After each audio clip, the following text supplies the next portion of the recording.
All right, next up we got Bethesda.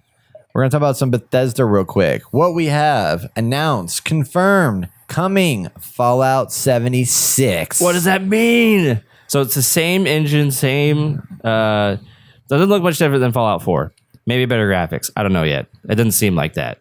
So that has me a little worried because I knew their next Fallout game had to be different.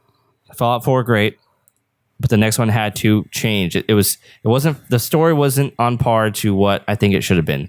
I mean, it's typical Bethesda. They allow you to go out and explore, but I feel like exploration was like the thing to do in Fallout 4, which is fine. But I feel like the story lacked to the point to where it didn't pull you forward like kind of God of War story did. Not kind of, but God of War story really got you gripped and didn't want to let you go and pulled you back every time you went off to do side quests, which at least for me that is. So I'm hoping if this is another story-based one set in Fallout, that it really focuses on story. But if it isn't, because we have some speculations, if you haven't already, stay tuned on Saturdays and Sundays before the cast, where we actually go live on Instagram, and this is where we talked about it. It could be kind of like a multiplayer-esque Fallout. Rumor has it Rust-like. Like online multiplayer survival game. Which is going to be very interesting.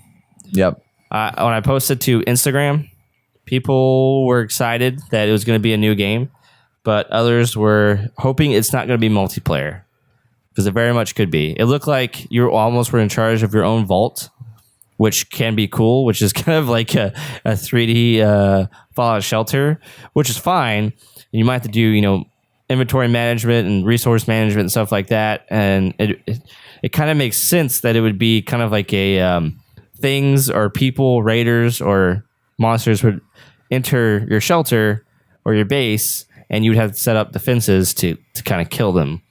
And then waves, after a few waves, you can rebuild or do whatever, which I don't know. That sounds plausible to me. Yeah. It just makes sense. But at the same time, I don't know what to think of it. If it's a multiplayer, I'm curious to know what they want to do with that in the Fallout world. So for context, just in the overall game itself, is Vault 76 is a vault in the lore that was scheduled to be open in 2097, 20 years after it would have closed. But the Pip-Boy in Fallout's teaser trailer has a date of October 27th, 2102. That's 5 years later, almost exactly 25 years after the Great War started on October 23rd.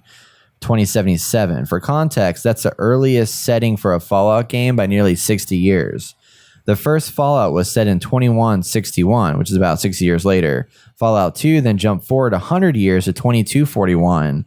And then Fallout 3 was in 2277, New Vegas in 2281, and Fallout 4 being the latest in the years 2287. That means Fallout 76 is set almost 200 years before any modern Fallout game that's been released. Which is very exciting. Yeah.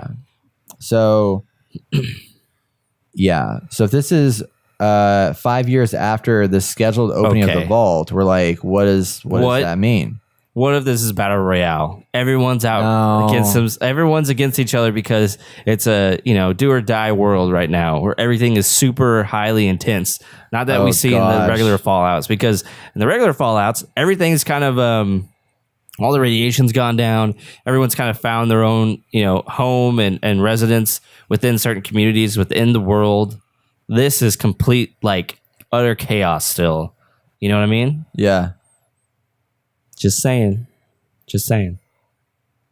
I don't know. Probably not. Maybe not. That'd be crazy. But speculation. That's pretty wild. All right. What's next? All right. Anyway, so then prediction. Starfield. That's the rumored name for the next RPG new IP from Bethesda.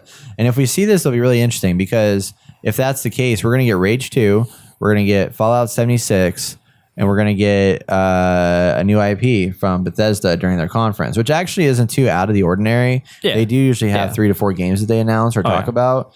But Starfield, I'm really intrigued by it. So it's basically like a Fallout or a Skyrim, but in a science fiction universe. The thing about that, though, that I'm concerned about is that the usual studio that develops the mainline Elder Scrolls and Fallout games is making Fallout 76. So if that's the case, who's making the Starfield? My theory is, what if it was Arcane Studios down in Austin that's been working on it? So they're not doing like Prey 2 or whatever. Right. But they're doing like this new IP. It's brand spanking new. I could see that, yeah. So I definitely could see that. they don't do RPGs. I mean, they've done like, Dishonored and stuff like that, but they could easily probably transition that and have those really cool gameplay elements that you've come to know and love. So yeah, I mean, I'm hoping Starfield is something special, and it gets me excited because Fallout and Elder Scrolls don't get me too excited.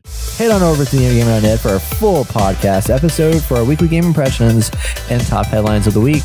That's one of me doing an interview. Here's one of all of us. We'll make some cool things. Brett's also right here. Like this video, subscribe, keep up with all the latest video game news and opinions that you care about right here on The Inner Gamer.